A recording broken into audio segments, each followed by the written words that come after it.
La Tierra hace 450 millones de años. Un próspero mundo acuático, lleno de extrañas y sorprendentes criaturas. Un paraíso oceánico. Pero un asesino del espacio se dirige hacia él.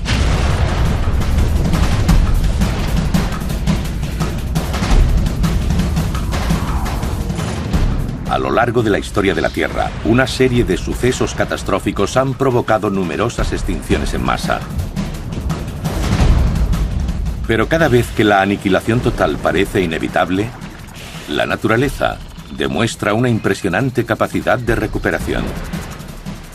Las extinciones en masa son una parte brutal de nuestro pasado y posiblemente de nuestro futuro. Pero ¿quién vivirá y quién morirá? La respuesta podría sorprender a muchos. Observen a continuación la primera extinción en masa de la historia de nuestro planeta. Rayos letales en Armagedón animal. Armagedón animal. No es la especie más fuerte la que sobrevive, ni la más inteligente. La que lo consigue es la que tiene mayor capacidad de adaptación al cambio. Charles Darwin, 1859. La primera gran extinción en masa de nuestro planeta comienza hace 500 millones de años, mucho antes de que existieran los humanos e incluso los dinosaurios. Una polémica teoría sugiere que este cataclismo podría haber comenzado a 6.000 años luz de la Tierra. Una estrella agonizante en la Vía Láctea implosiona y se convierte en supernova.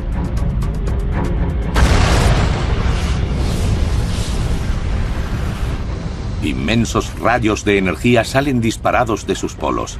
Un rayo gamma estalla. Se trata de la explosión más grande conocida en el universo. La explosión, que dura 10 segundos, contiene más energía que 1000 soles. Los letales rayos arrasan violentamente el cosmos a la velocidad de la luz,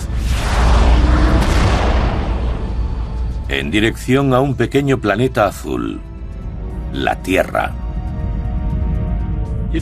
Si hubiésemos estado más cerca, habría acabado con la atmósfera del planeta. Habría sido un precioso día soleado o nuboso y de repente el aire desaparecería. Habría salido volando por el espacio. El estallido de un rayo gamma es la fuerza más destructiva del universo.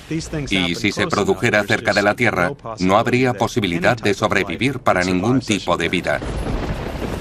Literalmente arrasaría la superficie del planeta, convirtiéndola en un desierto sin vida. Nadie sabe con seguridad qué causó esta extinción en masa. La explosión de un rayo gamma es la teoría que se impone. Si están en lo cierto, la cuenta atrás a otra extinción en masa en el planeta ya ha comenzado.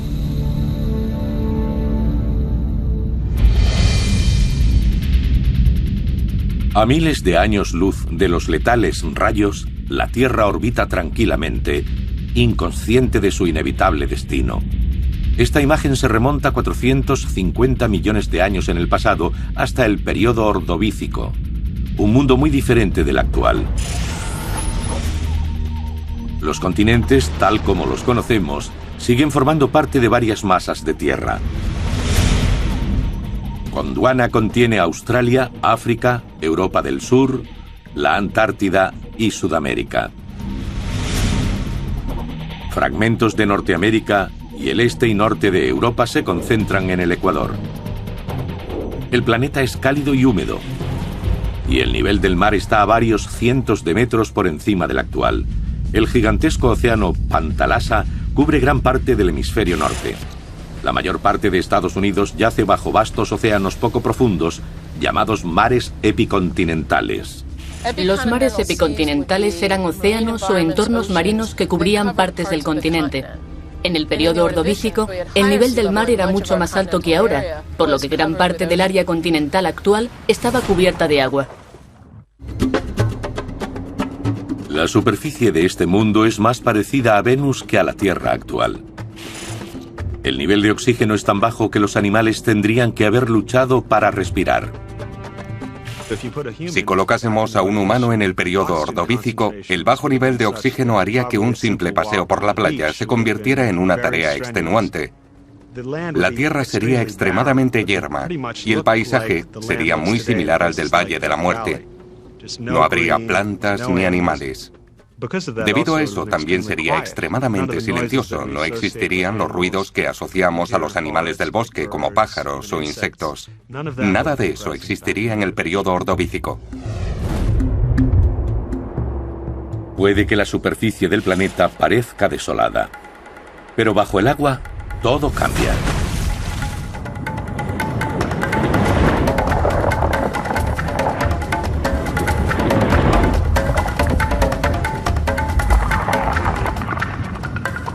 Este rico paisaje marino será un día un desierto bajo los neones de Las Vegas. Pero en este periodo es una comunidad viva por derecho propio, un inmenso arrecife de coral lleno de habitantes extraños. Se suele creer erróneamente que hace 500 millones de años no existía nada. Había muchas cosas, aunque diferentes de las actuales. Los organismos vivían en el fondo del mar, en el agua y sobre el sedimento. Gran parte del oeste de Estados Unidos era un hábitat submarino poco profundo, y en el centro del país, como en Cincinnati y parte de los Apalaches, los hábitats eran muy distintos a los actuales.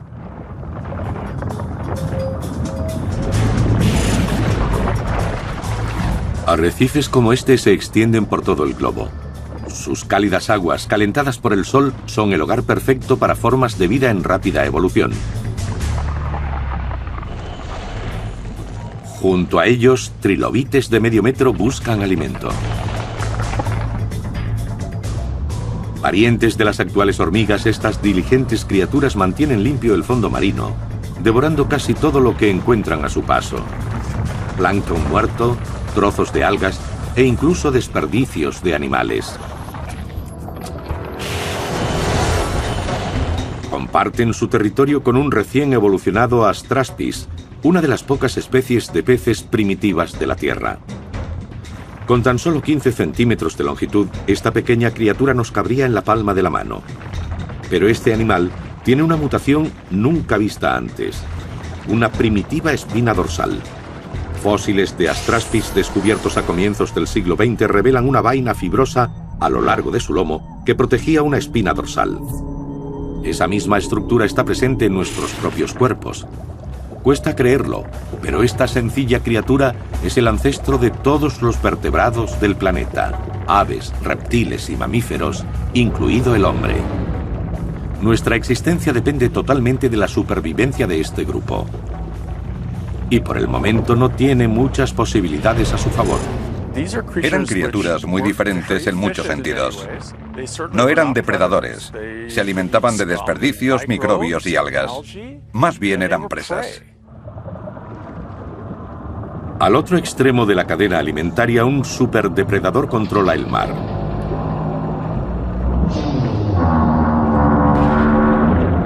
Un asesino implacable temido por todos. El ortoceras. Se trata de carnívoros insaciables que nunca tienen suficiente carne.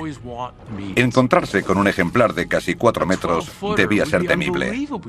Había que nadar para salvar la vida, con esa cosa siguiéndote para devorarte en el momento en que te viera al alcance. El gran tiburón blanco de su época, el ortoceras, es una máquina de matar perfectamente diseñada de hasta 6 metros de largo, con un hambre insaciable. Un caparazón recto lleno de cámaras de aire mantiene a flote a esta bestia de 135 kilos. Se desliza por el agua absorbiéndola y expulsándola por un pequeño tubo muscular en la base de su concha. Es la versión ordovícica de un motor a propulsión. Por ese motivo, los ortoceras nadan mejor hacia atrás. Tenían un sistema de propulsión a chorro, así que no nada constantemente como un pez, sino que va impulsándose. Si uno se encontrara de frente con un ortoceras, solo le vería la parte de atrás de la concha. Tendría que rodearlo para ver la cabeza y los tentáculos. A pesar de que los ortoceras tienen el poder supremo, existe competitividad. Los escorpiones de mar gigantes llamados euriptéridos se enfrentan a ellos por los mejores territorios. A pesar de lo repulsivos y horrorosos que son los escorpiones terrestres, no son ni la mitad de viles que los escorpiones marinos. Se trataba de animales enormes. Podían pesar entre 90 y 130 kilos. Son los artrópodos más grandes de la historia del planeta.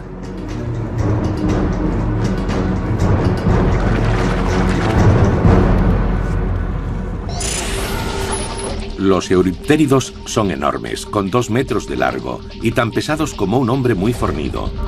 Sus patas, llamadas quelíceros, están cubiertas de espinas. Las 2 últimas son planas y forman una especie de aleta que les permite nadar.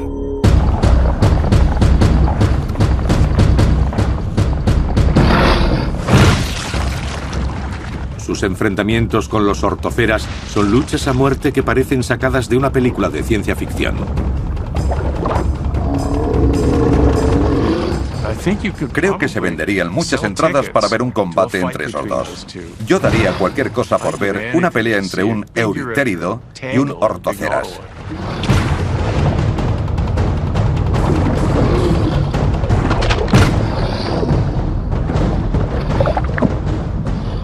Pero todo está a punto de cambiar.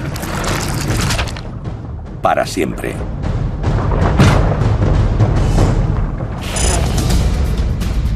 Los rayos letales ya han penetrado en nuestro sistema solar y han carbonizado el cinturón de asteroides.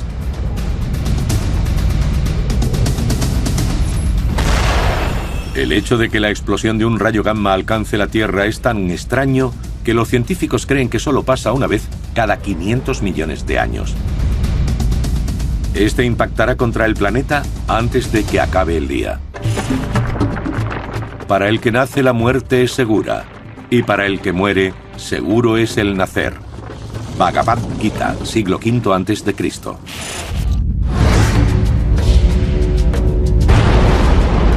Una polémica teoría propugna que el estallido de un rayo gamma pudo haber alcanzado nuestro planeta hace 450 millones de años, alterando para siempre el destino de la vida en la Tierra. Los rayos gamma, una forma de radiación electromagnética como los rayos X, son catastróficos. Viajando a la velocidad de la luz, tardan pocas horas en atravesar el sistema solar. Nada puede advertir a las criaturas que habitan la Tierra.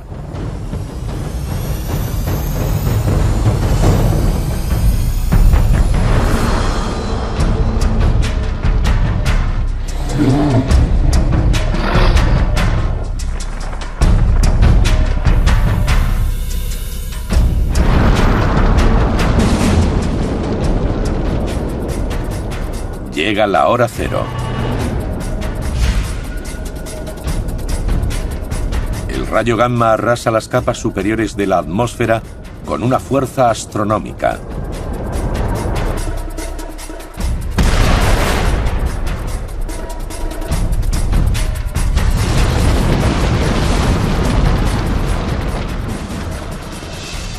Pero es tan violento como hermoso.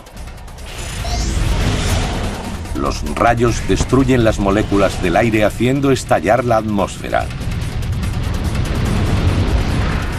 Pongamos como ejemplo todo el arsenal nuclear de Estados Unidos y Rusia. Si hiciésemos estallar todas esas bombas simultáneamente, la cantidad de energía liberada sería como una gota de agua en un cubo, en comparación con la del estallido de un rayo gamma.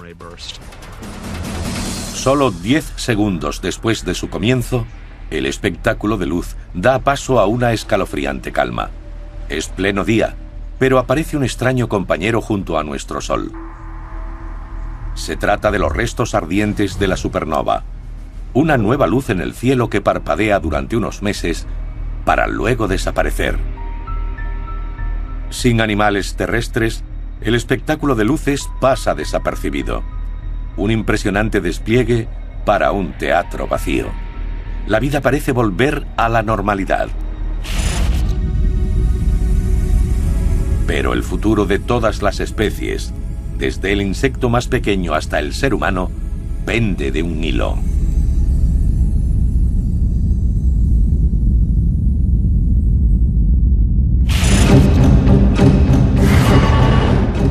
Han pasado 24 horas tras la explosión del rayo gamma. La extinción comienza a nivel microscópico. En las capas superiores de la atmósfera, los rayos gamma ya han destruido el 30% de la capa de ozono.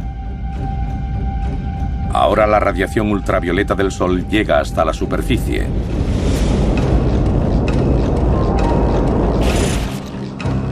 La luz es insoportablemente intensa, 50 veces más que en el desierto del Sáhara. Si la explosión de un rayo gamma alcanzara la Tierra, los salones de bronceado se quedarían sin trabajo. Todo lo que hay sobre la superficie del planeta acabaría frito. Invisibles al ojo humano, el plancton del planeta, los animales microscópicos y las plantas que flotan cerca de la superficie del océano serían los primeros en sufrir los efectos. Si cogiésemos una gota de agua de mar y la pusiésemos en un portamuestras para verla en el microscopio, comprobaríamos que está llena de cosas diminutas de las que se alimentan seres más grandes. El Sol abrasa la mayor parte de estos organismos. Y la base de la cadena alimentaria es destruida. Si se elimina el fitoplancton, el efecto más inmediato se produce en aquellos animales que se alimentan de él, en su mayoría pequeños, como los artrópodos. La falta de comida se suma a los estragos que provoca la fuerte luz del sol en los animales que se alimentan de plancton. La superficie del agua solía ser zona de cría para muchas especies de trilobites, pero las larvas no pueden sobrevivir bajo los abrasadores rayos ultravioletas. Es como una bomba atómica. La radiación no puede verse, pero sí sentirse. Uno no sabe qué pasa, está en el aire. Con la muerte de muchos de los corales y animales, la cadena empezaría a destruirse, provocando un efecto dominó.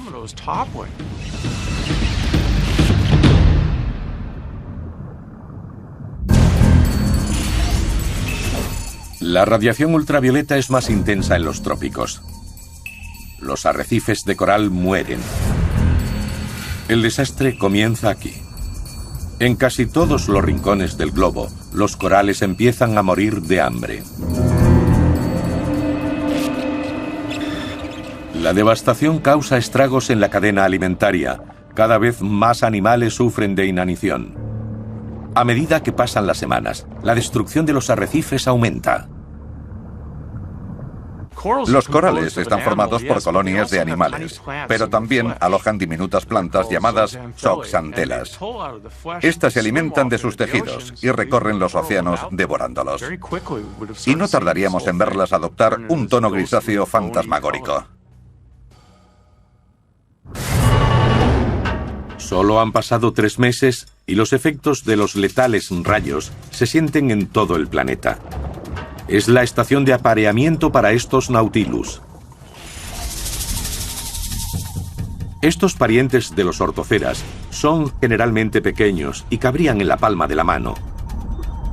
Pero el diseño en espiral de la concha aporta mucha más maniobrabilidad que uno recto. Los rituales de apareamiento son más importantes que nunca. La supervivencia de la especie está en juego. Las hembras persiguen a los machos. Cuanto más colorida sea la concha, más irresistible la encuentran. La reproducción tenía mucho que ver con la supervivencia de la especie. Pero la forma de reproducirse también estaba marcada por el modo de vida de los ejemplares adultos.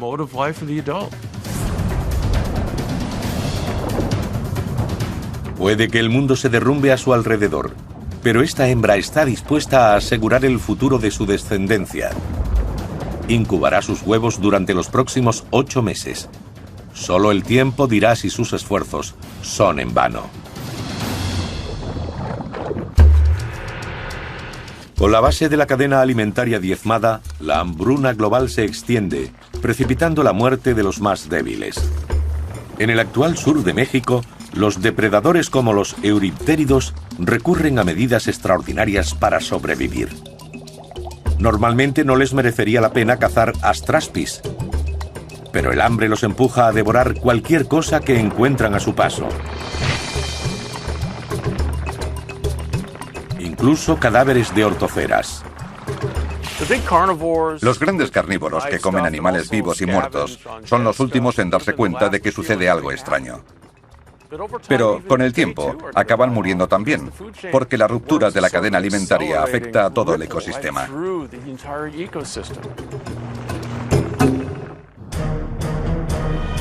En la actual costa atlántica de Norteamérica, los ortoceras gigantes abandonan los arrecifes en busca de comida y se aventuran en aguas más salobres.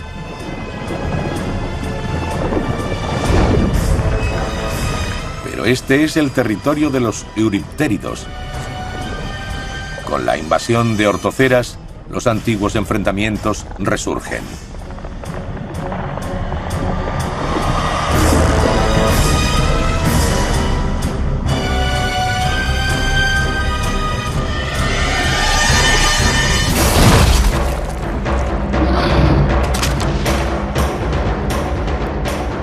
Puede que este sea el territorio de los euriptéridos, pero la suerte está a favor de las criaturas más grandes. Y los ortoceras se dan un banquete. Solo unos cuantos euriptéridos consiguen escapar.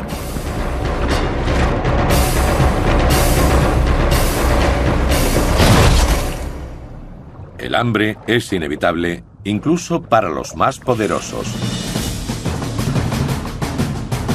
A medida que se intensifica el apocalipsis del rayo gamma, la extinción amenaza a todas las especies. Desde el microscópico plancton hasta los gigantescos ortoceras, pasando por nuestros propios ancestros, los astraspis.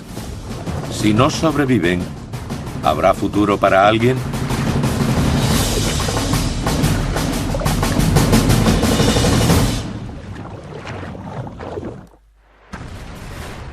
El estudio de las extinciones en masa es uno de los campos más controvertidos de la paleontología. La escasez de fósiles, las pruebas contradictorias y la dificultad para averiguar las causas de estos desastres contribuyen a crear acalorados debates. Pero ¿cómo saben los científicos que se produjeron extinciones en masa?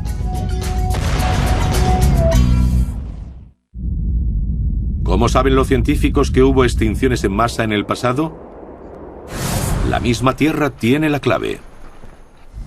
A medida que los geólogos empezaban a coleccionar fósiles, empezaron a darse cuenta de que estaban presentes en grupos de rocas específicos. Pero en algunas capas desaparecían por completo. Lo que estos primeros geólogos descubrieron fue una prueba de una extinción en masa. Los científicos actuales continúan su legado examinando formaciones rocosas de todo el mundo en busca de pistas de la verdadera naturaleza de estas catástrofes épicas. En los desiertos del oeste de Estados Unidos, las formaciones rocosas que una vez formaron el lecho marino ordovícico contienen miles de animales fosilizados. Estas rocas contienen todos los datos de la extinción. Estos fósiles se han roto, murieron, han soportado fuertes tormentas y se han deteriorado hasta el punto en que resulta difícil su identificación. Es una pena porque podemos apreciar muchos fósiles en la roca. Este fragmento contiene restos de un coral rugoso o tetracoralla.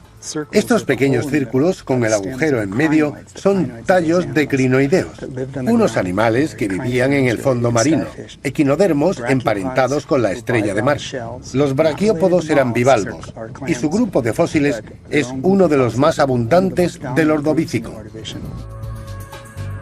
Así es como los científicos actuales desvelan el misterio de la extinción en masa.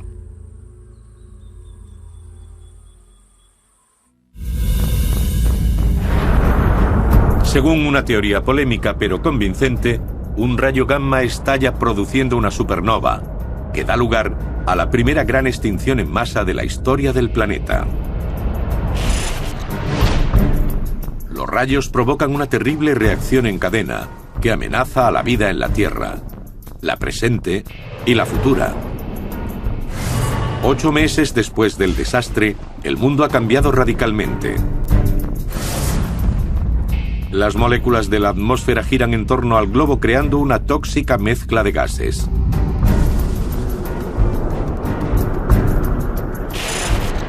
Los átomos se reestructuran formando dióxido de nitrógeno, el nocivo gas que conocemos como contaminación atmosférica.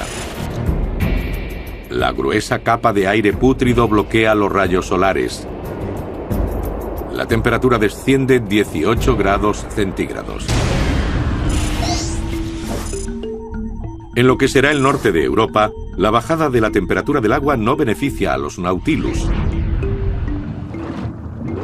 Sus huevos, puestos varios meses antes, no se desarrollan normalmente.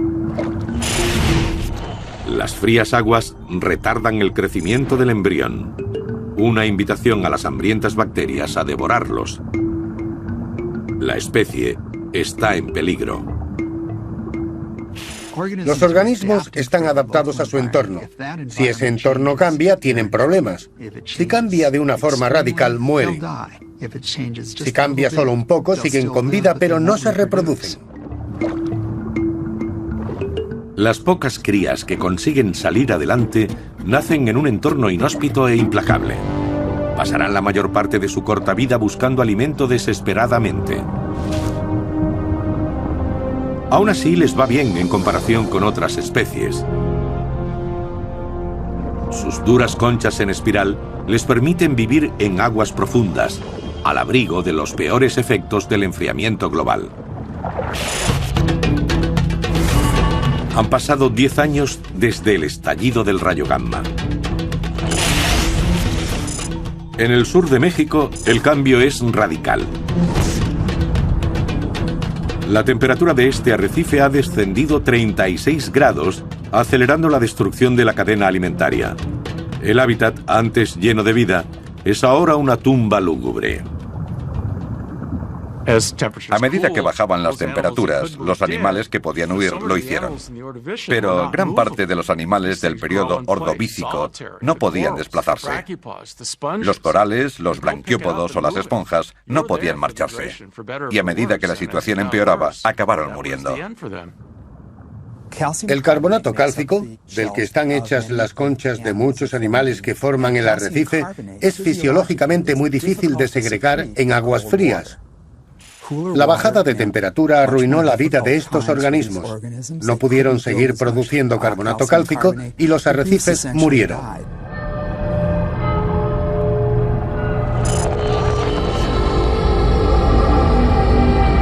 Este es otro de los catastróficos efectos secundarios del enfriamiento global. Un clima letal e impredecible. Las condiciones meteorológicas eran increíblemente inestables. Por primera vez en millones de años, se producen grandes variaciones en la temperatura que originan fuertes corrientes oceánicas, que a su vez hacen empeorar el clima.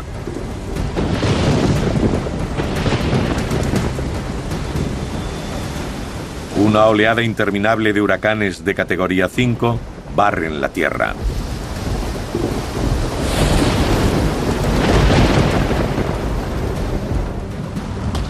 Los debilitados animales de los arrecifes son golpeados contra las rocas.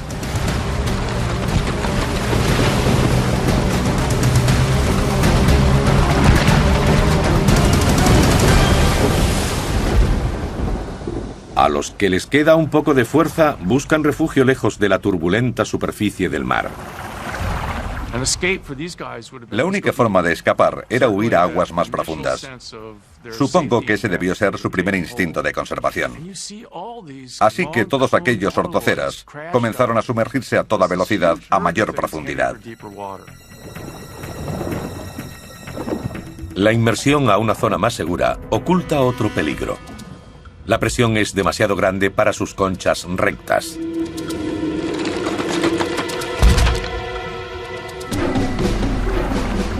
Irónicamente, el mayor depredador del planeta se convierte en víctima.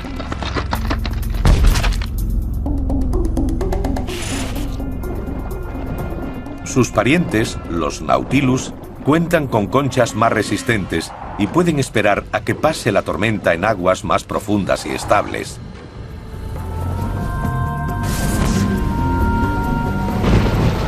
Continuas tormentas azotan la Tierra. El futuro parece incierto. La marea arrastra cadáveres hasta las costas. Sin animales terrestres que los devoren, sus cuerpos se apilan por miles como víctimas de una guerra. 500 años después de la explosión del rayo gamma, un tercio de la fauna de la Tierra deja de existir. Y para todas esas criaturas que siguen luchando por sobrevivir, queda poca esperanza. La vida en la Tierra está al borde de la extinción.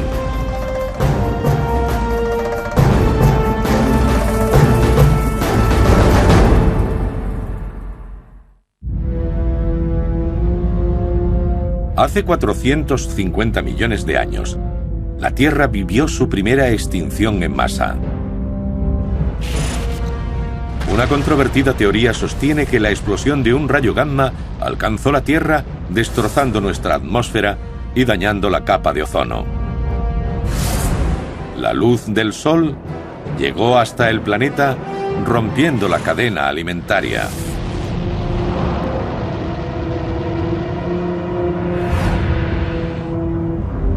Los animales morían de hambre. De repente se produjo un doble contratiempo.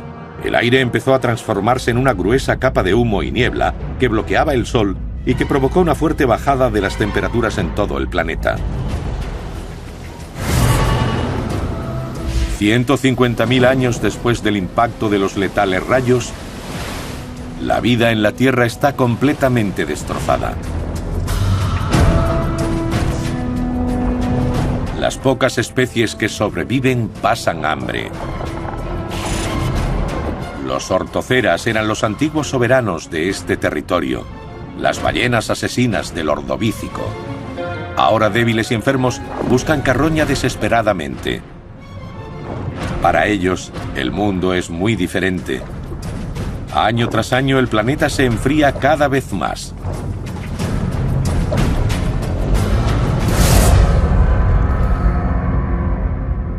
Estamos presenciando el origen de una nueva era glacial. La nieve se acumula en el Polo Sur. Y con el paso de los siglos, se compacta, formando sólidas capas de hielo. Glaciares inmensos que avanzan poco a poco hacia el norte por Gondwana, un supercontinente situado sobre el Polo Sur. Los glaciares absorben grandes cantidades de agua del mar, haciendo que sus niveles desciendan hasta 60 metros. El agua absorbida del océano provoca un descenso en el nivel del mar. Cuanto más hielo hay, menor es ese nivel. Al final, drenó los mares poco profundos que cubrían los continentes, dejando a muchos organismos sin su hábitat natural. La pérdida de los mares poco profundos acaba con más especies que la propia explosión. Actualmente vivimos en una era glacial y nos preocupa el deshielo. Todos hemos visto mapas del futuro de Norteamérica y de cómo las aguas se tragarán Florida, Manhattan y todas las tierras bajas. Esto es básicamente lo contrario. Un trozo de continente sale a la superficie a medida que los glaciares crecen. Sorprendentemente, en esta nueva era glacial algunos animales resultan ser bastante flexibles. Nuestro ancestro, el Astraspis, sigue viviendo en los mares poco profundos. Este primitivo vertebrado soporta el agua fría mejor que otras criaturas marinas. Pero la clave de su supervivencia es su voracidad, que le permite comer cualquier cosa disponible. Los más selectivos a la hora de comer tienen problemas. En situaciones así, hay que comer cualquier cosa disponible. Si la presa de un carnívoro específicamente adaptado desaparece, este no tarda en extinguirse.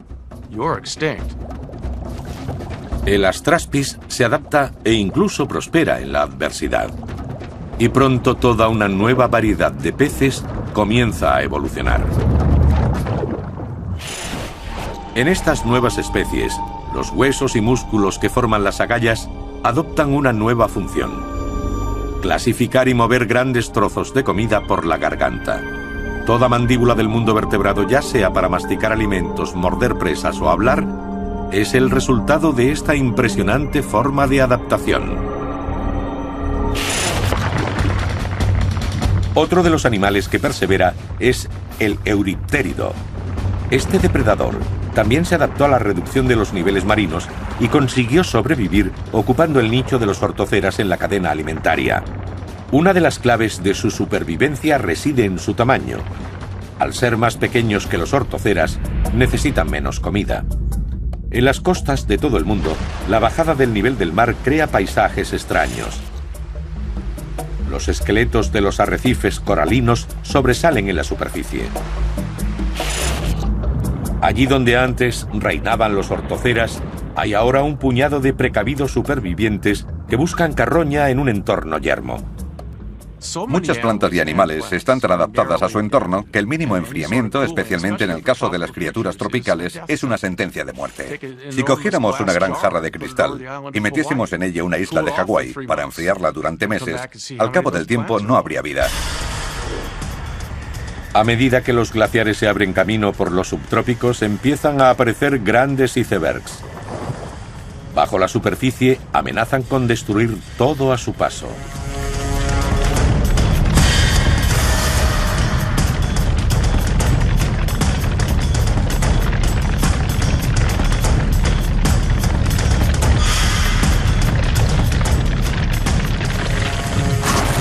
Las montañas de hielo aplastan el paisaje marino en dirección al Ecuador y corales de miles de años de antigüedad quedan reducidos a polvo, lo que provoca una inmensa devastación.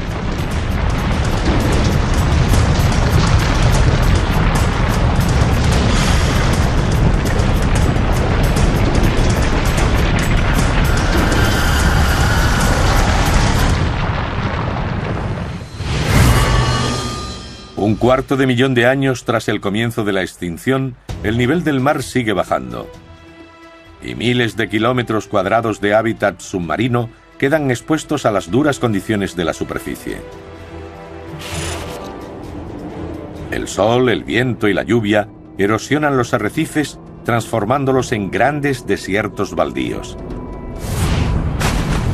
Año tras año, la vida se retira junto con el océano, concentrándose en zonas cada vez más pequeñas.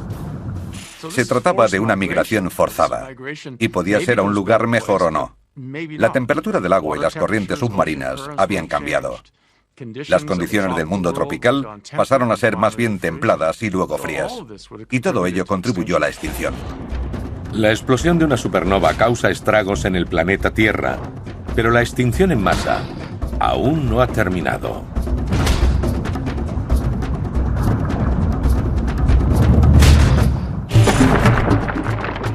¿No es absolutamente inevitable que todas las cosas sean al fin absorbidas por la muerte? Platón, siglo IV a.C. Han pasado 550.000 años desde la explosión del rayo gamma. Las frías condiciones meteorológicas han aniquilado a 2/3 de los animales del planeta. Pero la temperatura vuelve a subir y los glaciares se deshielan. Las especies que habían conseguido sobrevivir a la era glacial luchan ahora por salir adelante ante otro cambio medioambiental. Como siempre, la suerte influye en la supervivencia. Lo que más destaca de la extinción en masa del periodo ordovícico es que la clave para sobrevivir fue la distribución geográfica de las especies. Si la misma especie estaba presente en 5 o 6 continentes, tenía muchas probabilidades de seguir adelante. Si solo estaba presente en uno, era probable que desapareciera. Los ortoceras consiguen regresar, pero son una débil sombra de su pasado. Antes solían crecer hasta 6 metros, ahora no llegan ni a la mitad. Son mucho más débiles que sus antepasados y viven bajo la amenaza constante de un ataque. A diferencia de los ortoceras, los euriptéridos se defienden bien de la extinción. Los papeles de depredador y presa se han invertido. Los océanos se han convertido en un sangriento campo de batalla, pero en esta ocasión son estos los que lo dominan. En este mundo cambiante, los escorpiones marinos exhiben un nuevo comportamiento curioso. Cuando matan, arrastran el cadáver hacia la orilla.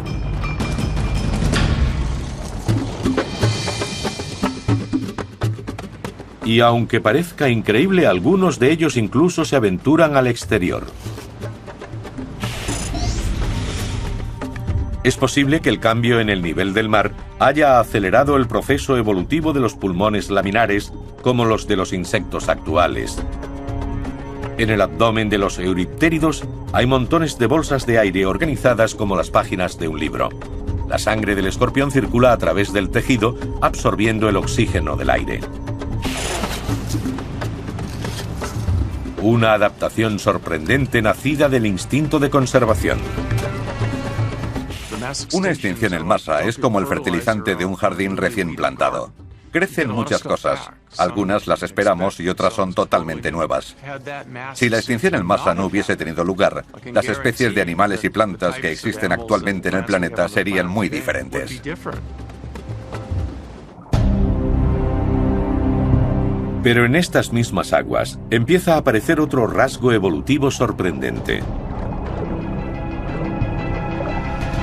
Una especie de pez, pariente de las traspis, ha desarrollado una característica única: las mandíbulas móviles. Se denominan acantodios y acuden en masa allí donde hay un cadáver.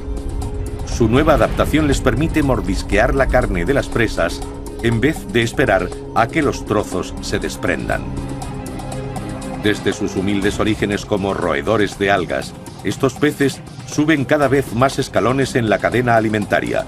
La extinción en masa ha transformado a ganadores en perdedores, a presas en depredadores. Los papeles son diferentes, pero el ciclo de vida y muerte continúa. La vida continúa. Hay un momento para todo y para cada cosa bajo el sol. Un tiempo para nacer y un tiempo para morir. Un tiempo para matar y un tiempo para curar. Eclesiastés, siglo III a.C. Han pasado 700.000 años desde que los letales rayos cósmicos provocaron la primera extinción en masa del planeta.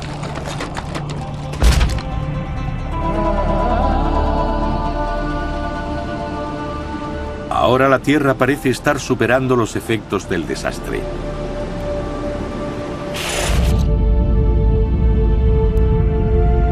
Despierta de su frío letargo. Pero el precio a pagar ha sido caro. Los sistemas de arrecifes coralinos de los mares poco profundos han sufrido enormemente. Los arrecifes siempre son los peor parados cuando sucede una extinción en masa. Los organismos que los conforman son muy sensibles y tienen una capacidad muy limitada para sobrevivir en condiciones adversas. Más del 70% de las especies jamás volverán a ser vistas. Actualmente existe alrededor de 1 millón de especies y, por tanto, si desapareciera el 70% de ellas, unas 700.000 especies actuales se extinguirían en un corto periodo de tiempo. Pero la Tierra es sorprendentemente flexible y la vida vuelve a prosperar. En el siguiente capítulo de su historia, llamado Silúrico, nuevas especies repueblan los vacíos océanos.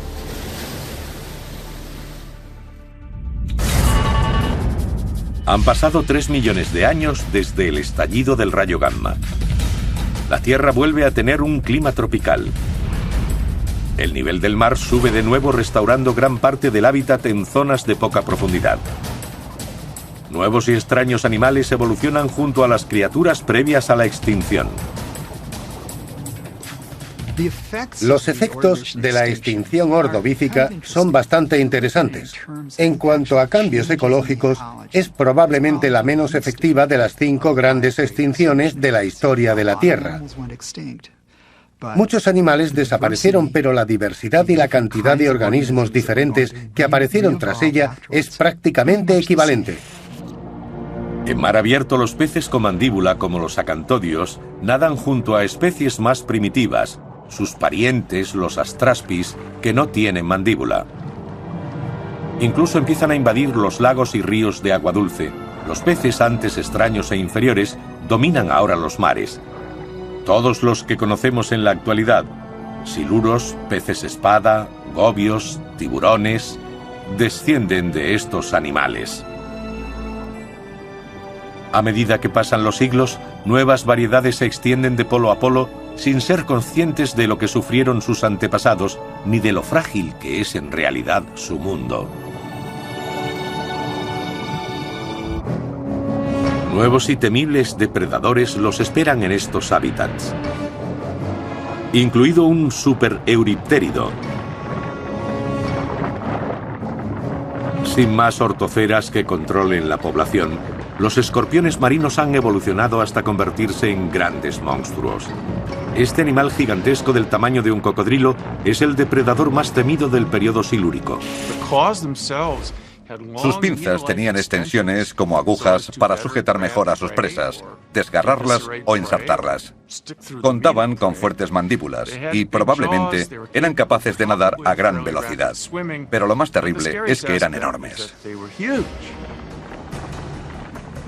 Los bancos de peces son presa fácil para estas bestias, capaces de atacar a la impactante velocidad de 2,5 metros por segundo.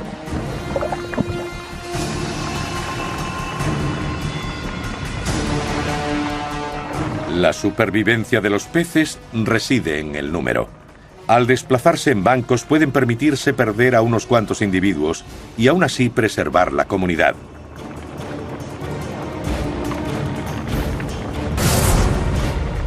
La vida en el Silúrico continúa su radical avance hacia nuevos hábitats. Nuevamente el mundo rebosa de vida. Poco a poco varias especies de animales invaden y colonizan los océanos terrestres. Nuestro planeta ha soportado numerosas extinciones en masa.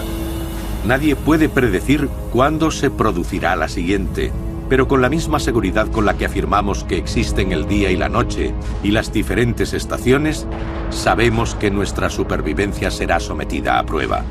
Si un rayo gamma estalla cerca de la Tierra en el futuro, no habrá aviso previo. De hecho, los letales rayos podrían estar ya en camino.